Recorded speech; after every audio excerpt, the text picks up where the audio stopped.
வெண்பருத்தி நூலெடுத்து வாய் வெடிச்ச பூவெடுத்து நான் அணிஞ்சிட தொடுத்து வச்ச நடினமான மாலை இது.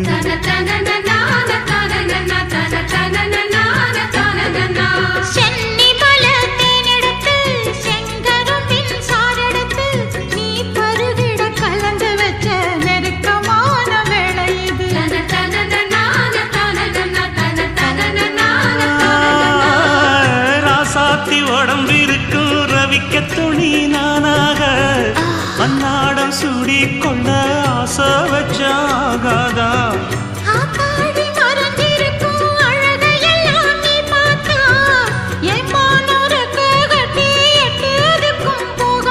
அடிச்சி சக்கரையே எட்டி நீயும் நிக்கிறியே நான் ஏங்கி ஏங்கி பார்க்கிறப்போ